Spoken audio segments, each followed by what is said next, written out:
And since many of you were having difficulty in understanding drug development process, I will translate this in Urdu. So, drug development process brings the new drug or medicine to the market. इसका मतलब ये है कोई भी new medicine या drug identification से लेकर जब हम उसको कोई भी टारगेट मॉलिक्यूल हम आइडेंटिफाई करते हैं वहां से लेकर पेशेंट तक या मार्केट तक आने के लिए ये पूरा प्रोसेस ड्रग डेवलपमेंट प्रोसेस कहलाता है.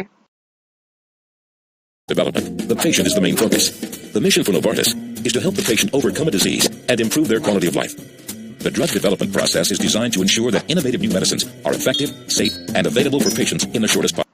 ड्रग डेवलपमेंट प्रोसेस जो है वो हम पेशेंट जो है ड्रग डेवलपमेंट प्रोसेस में मेन फोकस होता है हमारा किसी भी बीमारी या डिसऑर्डर को ट्रीट करने के लिए या पेशेंट की क्वालिटी ऑफ लाइफ को इम्प्रूव करने के लिए.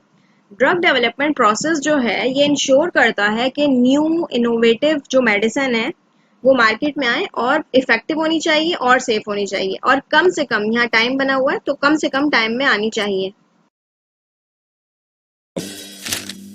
The first step in drug development is to discover the best targets for treating or preventing a disease. Targets are usually proteins in the patient's body, which are associated with a disease, or proteins in microorganisms causing a disease. The challenge is to identify which proteins are relevant, and more importantly, confirm their role in a disease. Increasingly, Novartis focuses on understanding cellular networks of proteins, or pathways. A single protein may transmit messages to several other proteins, sometimes in multiple pathways, affecting their function. Knowing how these pathways work and interact helps to identify the most appropriate target for a drug. The mechanisms of a disease. This knowledge, together with a desire to address unmet medical needs, determines the priorities in target discovery. तो first step जो है drug development process में वो है target discovery. तो target discovery का मतलब ये है कि हम डिस्कवर करें बेस्ट टारगेट किसी बीमारी की प्रिवेंशन या ट्रीटमेंट के लिए. टारगेट्स जो हैं वो यूजुअली प्रोटीन्स होते हैं या तो वो पेशेंट बॉडी के अंदर होते हैं जिसकी वजह से कोई बीमारी बनती है प्रोडक्शन या प्रोग्रेशन ऑफ अ डिजीज उसमें हेल्पफुल होते हैं या ये प्रोटीन जो हैं वो किसी माइक्रो ऑर्गेनिज्म में होते हैं. जैसा कि आप जानते हैं वायरस के स्ट्रक्चर के अंदर प्रोटीन होता है और जिसकी वजह से कोई भी डिजीज हो सकती है इन्फेक्शन में हेल्प करता है ये. तो चाहे ये ह्यूमन बॉडी में हो या माइक्रो ऑर्गेनिज्म में हो वायरस में हो इसकी वजह से जो है बहुत ज्यादा डिजीज प्रोग्रेस कर सकती है. तो ये हेल्पफुल होता है उस बीमारी की प्रोग्रेशन में. टारगेट डिस्कवरी स्टेप में हमारा चैलेंज ये होता है कि हम आइडेंटिफाई करें उन प्रोटीन्स को जो कि उस बीमारी में और कंफर्म करें बल्कि तो आइडेंटिफाई के साथ कंफर्म भी करें और जिनका रोल है जिन प्रोटीन्स का बीमारी को पैदा करने में या उसकी प्रोग्रेशन में. जैसे कि मैं आपको एक एग्जांपल देना चाहती हूँ. ये है एंजियोटेंसिन कन्वर्टिंग एंजाइम 2 रिसेप्टर. ये लंग्स में पाए जाते हैं और इनमें जो प्रोटीन है वो ट्रांस मेम्ब्रेन प्रोटीन है जो कि एंट्री पॉइंट है SARS-CoV-2 या कोरोना वायरस के. क्योंकि ये बहुत ज़्यादा हॉट और मतलब टॉपिक जो है ये ट्रेंडिंग टॉपिक है हर जगह है ये फैला हुआ और किसी को भी इसके बारे में नहीं पता. बहुत सारी डिस्कवरीज हो रही हैं ऑनगोइंग ट्रायल्स हैं. अगर आप FDA की वेबसाइट पे जाते हैं clinicaltrial.gov की मैंने आज देखा है अराउंड 1000 क्लिनिकल ट्रायल जो हैं वो इंसानों के ऊपर हो रहे हैं. क्लिनिकल ट्रायल ह्यूमंस के ऊपर ही होते हैं वैसे लेकिन अभी तक जो है कुछ भी अप्रूव नहीं हुआ है वो सिर्फ फेज 1 तक महदूद हैं. एनीवेज तो ये जो रिसेप्टर हैं इनके अंदर जो प्रोटीन्स होती हैं ट्रांस मेम्ब्रेन वो एंट्री पॉइंट है किसी वायरस को बॉडी के अंदर लाने के लिए. तो इसी की वजह से अगर ये हमें प्रोटीन जब हमें आइडेंटिफाई हुए तभी हमें पता चला कि ये हमारा टारगेट है यहाँ पे राइट. तो ये हमारा जब टारगेट हो गया तो टारगेट की वजह से हमें डिजीज प्रोग्रेशन का पता चल गया कि अगर हम इनको ब्लॉक कर दें किसी एंटीबॉडीज से तो क्या वायरस अटैक करेगा या एंटर होगा. No it will not identify. तो ये हमारा टारगेट पॉइंट हो गया और ये डिजीज प्रोग्रेशन में हेल्पफुल होता है. तो टारगेट डिस्कवरी स्टेप 1 यहाँ पे आता है.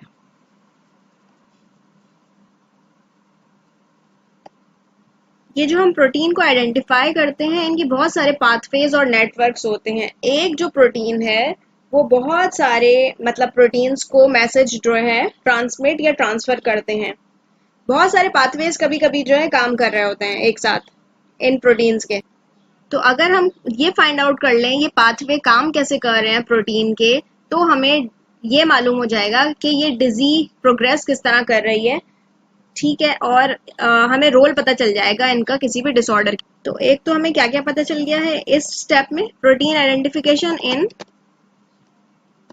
डिजीज प्रोग्रेशन,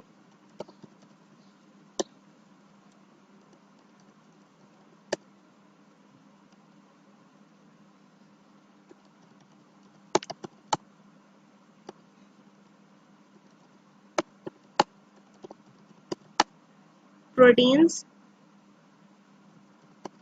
अंडरस्टैंडिंग क्या हेल्प करती है, help to find out the role of these in our disease।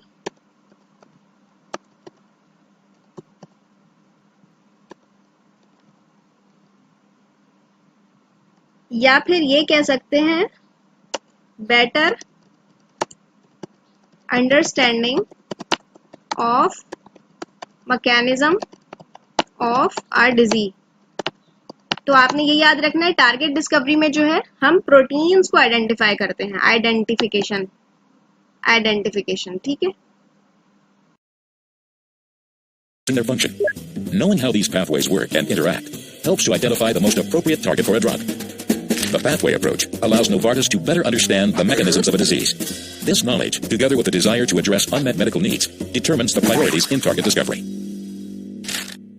In drug discovery, several methods like high-throughput screening and computer-based design are used to find chemical compounds or biologics that bind to the identified target.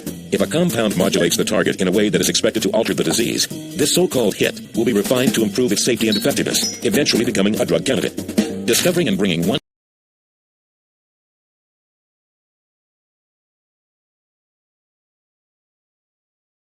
candidate. Discovering and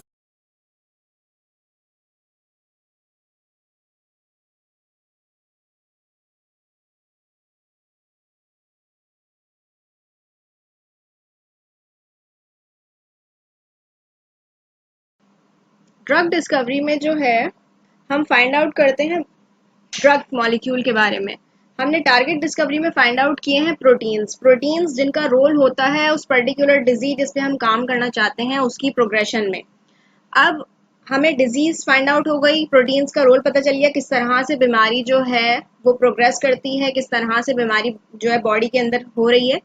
अब हमें पता होना चाहिए compound. तो इसमें बहुत सारे method इस्तेमाल होते हैं। यहाँ पे एक मैंने यहाँ पे मेंशन किया हुआ है high throughput screening. High throughput screening में बहुत लार्ज कंपाउंड ऑफ लाइब्रेरीज होती हैं। हम किसकी कंपाउंड की लाइब्रेरी होती है, कंपाउंड्स बहुत सारे। अब उन सारे कंपाउंड्स को हम स्क्रीन करते हैं और टेस्ट करते हैं किसके अगेंस्ट, उन प्रोटीन जो हमारे टारगेट थे उनके अगेंस्ट टेस्ट करते हैं।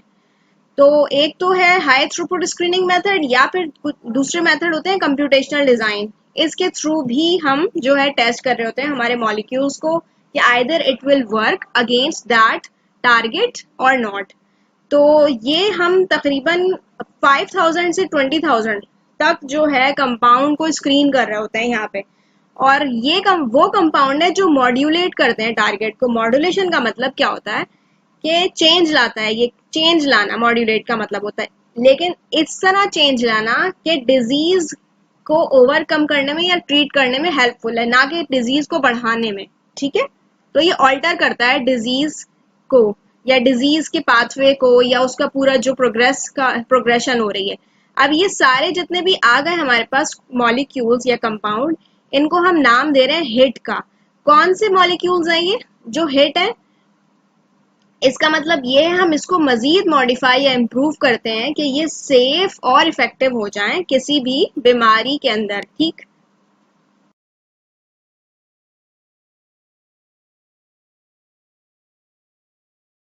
a drug candidate. Discovering and bringing one new drug to the market typically takes an average of 14 years of research and clinical development efforts and costs around $2 billion US. Of 10,000 or more hits tested in early drug discovery, only one may eventually lead to a drug that reaches the market.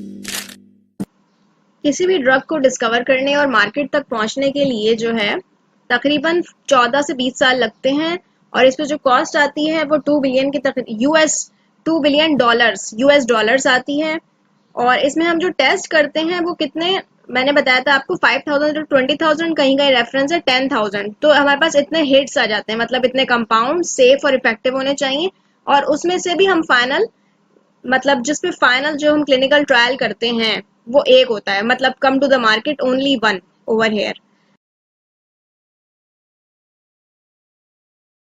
Only one may eventually lead to a drug that reaches the market. हमारा third step है safety and drug metabolism.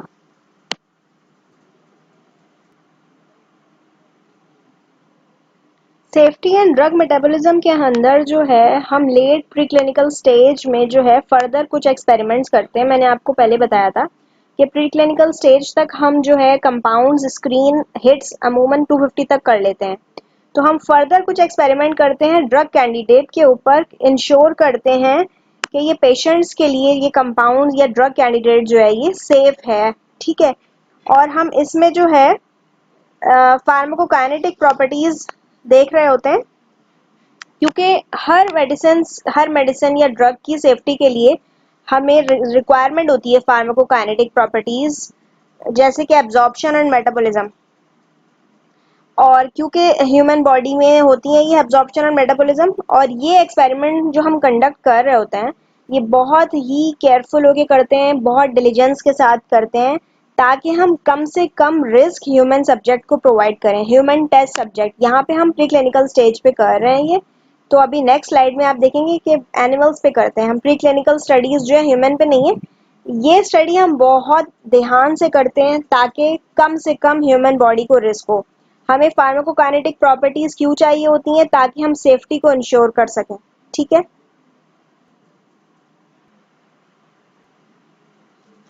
तो talking about the animals play a critical role in the development of a disease.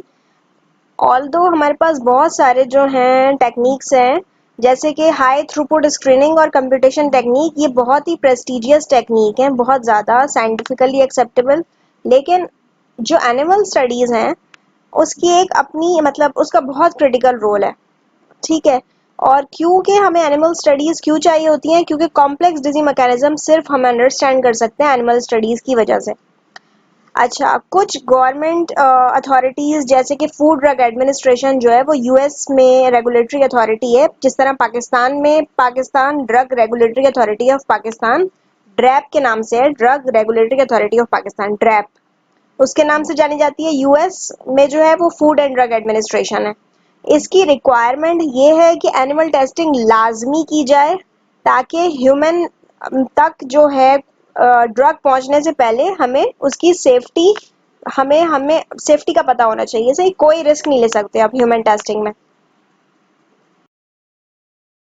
Scientist और researchers जो हैं वो animal use कम से कम रखते हैं, इसलिए क्योंकि वेलफेयर और इथिकल इश्यूज होते हैं, जिसकी वजह से हम बहुत ज़्यादा एनिमल्स यूज़ नहीं करते। हमारी जो रिसर्च है वो साइंटिफिकली एक्सेप्टेबल होनी चाहिए। इसका मतलब ये है कि हम इंश्योर करें कि जो हम एनिमल स्टडीज़ कर रहे हैं वो सेफ हैं, इफ़ेक्टिव हैं और रिप्रोड्यूसिबल हैं। रिप्रोड्यूसिबल का मतलब ये होता है, यहाँ पे मैं आपको लिख के भी बता देती हूँ, रिप्रोड्यूसिबिलिटी ऑफ द रिजल्ट्स। इसका मतलब यहाँ पे ये है कि अगर फॉर एग्जांपल एक रिसर्चर ने या एक साइंटिस्ट ने, या फॉर एग्जांपल आप भी साइंटिस्ट बनेंगे इंशाल्लाह, तो आपने कोई टेस्ट किया, रिसर्च की, अब आपके पॉजिटिव रिजल्ट्स आए हैं। एक और रिसर्चर है दूसरा, उसने भी वही टेस्ट किए और एक्सपेरिमेंट किए, लेकिन उसके रिजल्ट वो नहीं आए।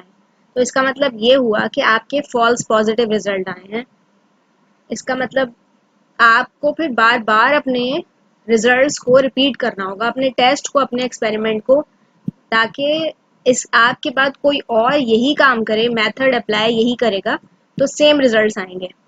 और साइंटिफिकली एक्सेप्टेबल का भी मतलब यही है, ताकि हम ह्यूमंस पे जाने से पहले हम डेड श्योर हो कि ये जो ड्रग कैंडिडेट है जिसके ऊपर हम एनिमल पे स्टडी कर रहे हैं ये सेफ है और इफेक्टिव है।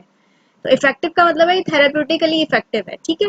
इसकी बहुत फेवरेबल, हमारे डिजायरेबल रिजल्ट्स आ रहे हैं। ओके इसके बाद हम अब आ जाते हैं क्लिनिकल ट्रायल्स के ऊपर। क्लिनिकल ट्रायल के 3 फेजेस होते हैं। किसी भी ड्रग को मार्केट करने से पहले जो फेजेस होते हैं क्लिनिकल ट्रायल के वो होते हैं 3। और एक होता है पोस्ट मार्केटिंग सर्विलियंस, वो है मार्केट होने के बाद ड्रग जो है फेज आता है वो। अच्छा, हम इंश्योर करते हैं इसमें कि सेफ और इफेक्टिव ड्रग जो है हम बनाएं, वो तो आपको पता ही है। और इसके अलावा जो सारे ट्रायल्स रजिस्टर किए जाते हैं इस वेबसाइट पे किए जाते हैं। गूगल पे जाके हम लिखेंगे clinicaltrials.gov। I want to show you this.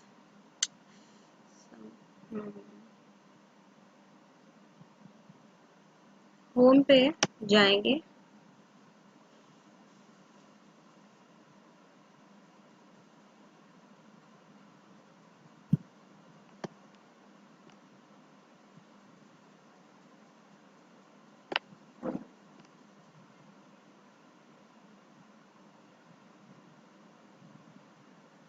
यहाँ पे आप देखेंगे कोई भी लेट्स से फॉर एग्जांपल हम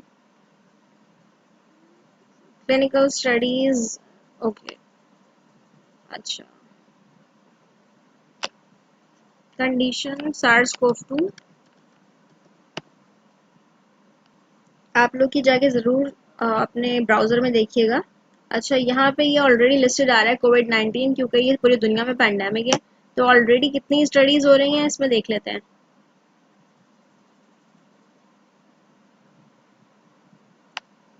इस यहाँ पे SARS-CoV-2 भी आया हुआ है। इसके टर्म्स अगर आप डालेंगे तो इसमें भी कीवर्ड्स आएंगे, निकल के आएंगे।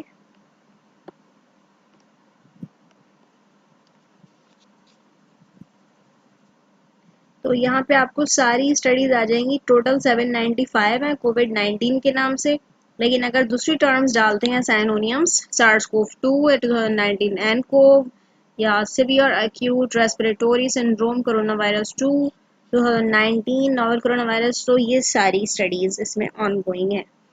और इसके अलावा आपको एक और यहाँ पे इंफॉर्मेशन मिल सकती है कि फेडरली फंडेड जो है वो स्टडीज यहाँ पे हैं। WHO का तो आपको पता है, वर्ल्ड हेल्थ ऑर्गेनाइजेशन, वो कौन सी करवा रही है कोविड-19 पे, और CDC जो है उसके वो कौन सी करवा रही है स्टडीज।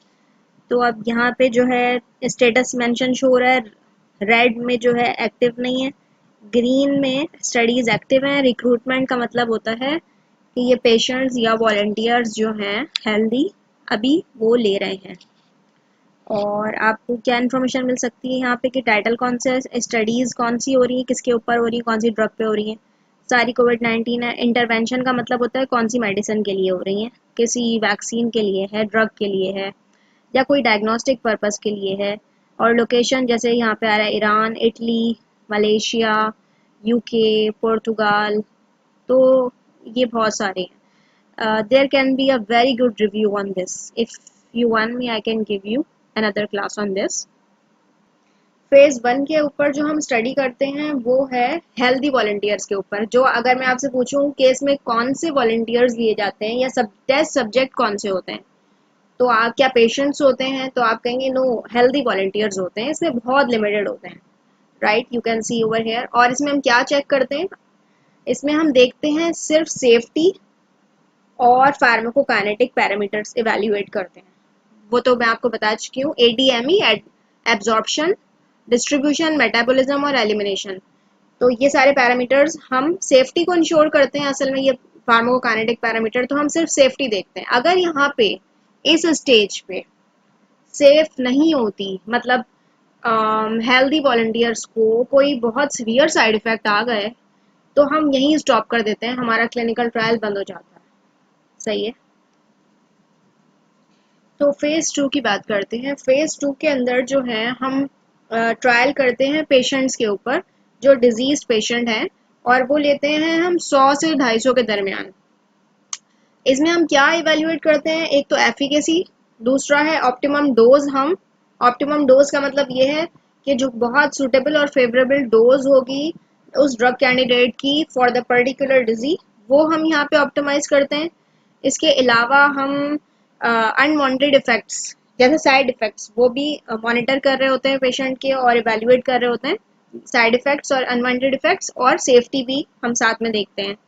क्योंकि ये जो साइड इफेक्ट्स हैं ज़रूरी नहीं है कि जो फर्स्ट मतलब फेज 1 में आए हैं हेल्दी वॉलंटियर्स पे अगर कोई साइड इफेक्ट आए होते हैं तो they may be different in this phase compared to the phase 1. So these unwanted effects may be different in healthy volunteer tested in phase 1. ठीक, कुछ फार्मास्यूटिकल कंपनीज जो हैं एक और ट्रायल जिसका नाम है POC ट्रायल, मतलब प्रूफ ऑफ कॉन्सेप्ट, ये मिक्स है फेज 1 और फेज 2 क्लिनिकल ट्रायल का, और इसमें स्मॉल ग्रुप ऑफ पॉपुलेशन हम लेते हैं और उसको हम देते हैं ड्रग कैंडिडेट, उनको प्रोवाइड करते हैं, मतलब उनको खिलाते हैं दवाई। और उस ये इसलिए करते हैं हम ताकि हमें ये पता चल जाए कि ये वाकई में ये जो हमारा ड्रग कैंडिडेट है, ये जो हमारा कंपाउंड है, क्या ये डिजीज उस पर्टिकुलर डिजीज के लिए इफेक्टिव है भी या नहीं। तो ये एक अर्ली इंडिकेशन प्रोवाइड कर देता है, हमें पता चल जाता है कि ये अफेक्ट करेगा हमारे टारगेट को या नहीं। तो टारगेट की जब हमने बात की थी तो याद करें प्रोटीन्स की बात की थी, तो प्रोटीन्स जो है वो डिजीज प्रोग्रेशन में या डिजीज में हेल्पफुल होते हैं। तो इससे हमें इस ट्रायल से POC से हमें पता चल जाता है कि ये हमारे टारगेट को अफेक्ट करेगा या नहीं और इसका डिजीज के ऊपर कोई बेनिफिशियल इफेक्ट है या नहीं। इसके दो फायदे होंगे, एक तो ये कि हम बहुत कम से कम जल्दी, मतलब कम से कम टाइम में बहुत जल्दी इफेक्टिव और सेफ मेडिसिन मिल जाएगी, और इसका दूसरा फायदा ये होगा कि जो इसका डेटा है फेज 1 और फेज 2 क्लिनिकल ट्रायल का मिक्स, वो है ये मिक्स है, तो ये जो है हम लार्ज क्लिनिकल ट्रायल के लिए सेव कर लेंगे। मतलब हम अभी ये स्मॉल ग्रुप पे कर रहे हैं तो हम लार्जर ग्रुप पे जा सकते हैं, और अगर हमारे पास कोई यहाँ पे रिजल्ट नहीं आते हैं पॉजिटिव, सेफ और इफेक्टिव, तो हम यहाँ पे ही स्टॉप कर देते हैं। तो इसका बहुत बड़ा फायदा ये है कि पेशेंट्स को बहुत जल्दी मेडिसिन मिल जाती हैं। तो प्रोबेबली आजकल जो कंडीशन है वायरस की, तो यही ट्रायल ऑनगोइंग होगा डेफिनेटली, जो कम से कम टाइम में मेडिसिन मार्केट हो जाती है। जैसे कि यहाँ पे बात हो रही है, यहाँ डेटा जो है अब लार्ज हम ट्रायल पे, मतलब लार्ज नंबर ऑफ पॉपुलेशन पे हम इसका डेटा यूज कर सकते हैं, क्योंकि हम श्योर होते हैं कि हाँ this is working, this is working drug candidate, और ये सेफ है और इफेक्टिव भी है। तो फेज 3 में जो है हम लार्ज नंबर ऑफ पॉपुलेशन पे करते हैं क्लिनिकल ट्रायल, और ऑलमोस्ट 1000 to 3000 जो है हम पेशेंट रिक्रूट करते हैं इन्वेस्टिगेशनल ड्रग के लिए। इन्वेस्टिगेशनल ड्रग या इन्वेस्टिगेशनल मेडिसिन हॉस्पिटल में पेशेंट को दी जाती है अगर किसी भी, उसका मतलब है वो ड्रग जो है वो रिसर्च, ऑनगोइंग रिसर्च हो रही है उसके ऊपर। रिक्रूटमेंट, जिस तरह आपको पता है आप कंपनी में जाते हैं, कंपनी जो है हायर करती है लोगों को, रिक्रूटमेंट कर रही होती है, इस तरह से हम क्लिनिकल ट्रायल के अंदर भी लोगों को रिक्रूट करते हैं और इसके मॉनेटरी बेनिफिट भी देते हैं, मतलब पैसे भी दे रहे होते हैं। तो जिन पेशेंट या हेल्दी वॉलंटियर्स को लेते हैं उनको हम रिक्रूट कर रहे होते हैं, लेना, ठीक है, उनको रजिस्टर होते हैं बाकायदा वो। अच्छा, ये जो फेज है ये कंफर्म करता है कि जो हमारे फेज पिछला जो फेज है फेज 2, उसमें जो एफिकेसी या इफेक्टिव हमारे पास या ऑप्टिमम डोज आई है, ये कंफर्म करता है effectiveness of the drug. Phase 1 में हमने सिर्फ सेफ्टी देखी थी, फेज 2 में सेफ्टी और एफिकेसी देखी थी या इफेक्टिवनेस देखी थी। यहाँ पे हम कंफर्म करते हैं उसको लार्जर स्टडीज पे जाके, सही, या POC में अगर हमने देखी थी इफेक्टिवनेस, उसको कंफर्म करते हैं यहाँ पे। और यहाँ पे हम ये साइड इफेक्ट या अनवांटेड इफेक्ट्स को भी साथ में मॉनिटर करते हैं, कंपेयर करते हैं पिछले डेटा से, फेज 1 या 2 में अगर कोई साइड इफेक्ट या अनवांटेड इफेक्ट आए हैं तो उससे कंपैरिजन होता है। और इसके अलावा यहाँ पे एडिशनल कोई और डेटा जो है हम वो भी कलेक्ट करते हैं कि सेफ, अगर कोई सेफ्टी के ऊपर कोई और एडिशनल इन्फॉर्मेशन अगर हमें मिलती है सेफ्टी के ऊपर, तो वो भी हम यहाँ पे कलेक्ट करते रहते हैं ताकि इस ड्रग को हम सेफली यूज कर सकें बगैर किसी प्रॉब्लम के। तो हमारे पास 3 फेजेस का डेटा आ चुका है। अब इसके बाद हम मार्केट करना चाहते हैं अपनी ड्रग को, और उसके लिए हम अप्रूवल चाहिए हमें ड्रग रेगुलेटरी अथॉरिटी से, जिसके लिए हम रजिस्ट्रेशन कराते हैं, और फेज 4 में हम फार्माको विजिलेंस देखते हैं। किसी भी ड्रग को जो है मार्केट में लाने के लिए हमें अपनी ड्रग को अप्रूवल करानी पड़ती है रजिस्ट्रेशन हेल्थ अथॉरिटीज से या ड्रग रेगुलेटरी अथॉरिटीज से, जैसे US FDA है, और पाकिस्तान में है जो है वो drug regulatory authority of Pakistan RAP। तो हम एक एप्लीकेशन फाइल करते हैं इन्वेस्टिगेशनल न्यू ड्रग IND के नाम से, और डोजियर एक सबमिट कराते हैं, रजिस्ट्रेशन डोजियर इसका नाम है। और इसमें क्या होता है, इसमें सारा कंपाइल डेटा होता है क्लिनिकल ट्रायल का एक डॉक्यूमेंट की फॉर्म में, और उसमें होता क्या है, इसमें सारा डेटा जो है वो एफिकेसी और सेफ्टी के बारे में उस ड्रग की। और ये जो है ये सपोर्ट करता है ये data final intended use of drug. सही है, मतलब हमारा जो ड्रग है वो सेफ है और इफेक्टिव है और कोई हार्म नहीं है इसको यूज करने में। ये जो रजिस्ट्रेशन डोजियर हमने बनाया है, अब ड्रग रेगुलेटरी अथॉरिटी की ये रिक्वायरमेंट होती है कि सिर्फ आपके ही कंट्री में नहीं बल्कि ऑल ओवर द ग्लोब दूसरे कंट्रीज में भी ये डोजियर जो है ये वहाँ तक जाता है और वहाँ पे भी जो है रेगुलेटरी अथॉरिटी इसको रिव्यू करती हैं। इसका फ़ायदा ये होता है कि जो आपने मेडिसिन बनाई है, जो आपकी ड्रग है, वो इतने ड्रग डिस्कवरी कॉम्प्लेक्स मैकेनिज्म के थ्रू गुजरी है, वो इतने ज़्यादा मतलब मैकेनिज्म उसका इतना कॉम्प्लेक्स था, तो वो आपकी इनोवेटिव मेडिसिन है, तो ताकि सब लोग इससे फ़ायदा उठा सकें, सबके लिए अवेलेबल हो, सिर्फ हमारे कंट्री के लिए ही नहीं दूसरे मुल्क भी इससे फ़ायदा उठाएं। तो once the dossier is approve, product जो है हमारी डोजियर अप्रूव होने के बाद ड्रग रेगुलेटरी अथॉरिटी से प्रोडक्ट लॉन्च हो जाती है। तो लॉन्च होने के साथ साथ साथ में बहुत सारी एक्टिविटीज़ हो रही होती हैं, जैसे कि ड्रग सेफ्टी मॉनिटरिंग मैंडेटरी होता है ये।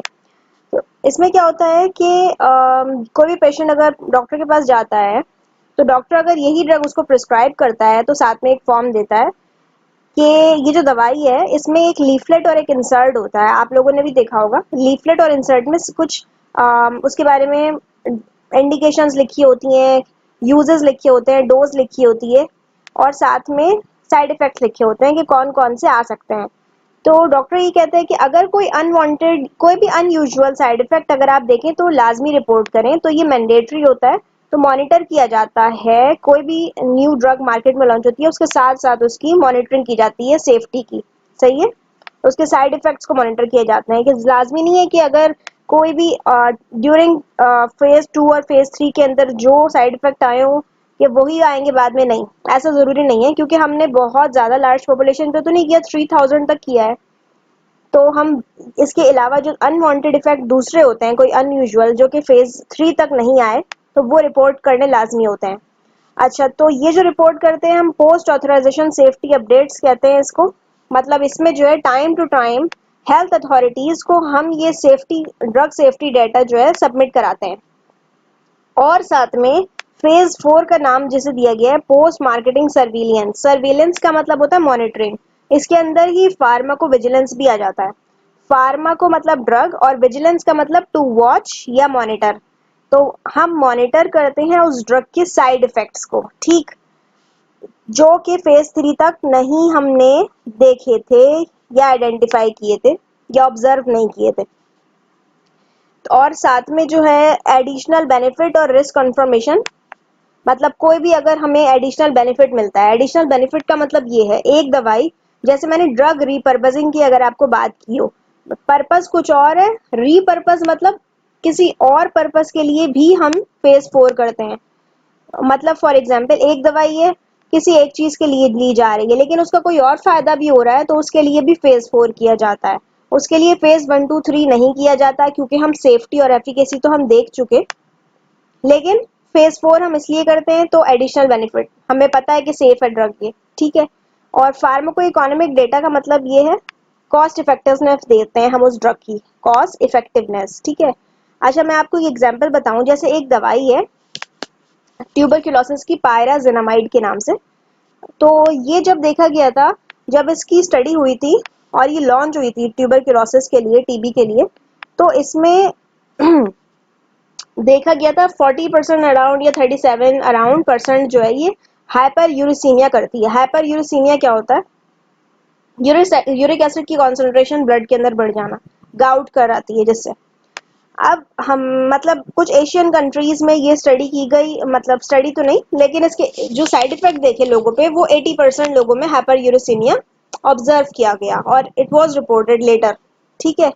तो ये एक एग्जांपल है। इसका मतलब ये है कि फेज 1 टू 3 में जो भी हम साइड इफेक्ट देखते हैं, फेज 2 3 में इसके अलावा भी बहुत सारे साइड इफेक्ट आ सकते हैं। तो ये फेज 4 होता है। यूएस एफडीए ने जो है मेड वॉच के नाम से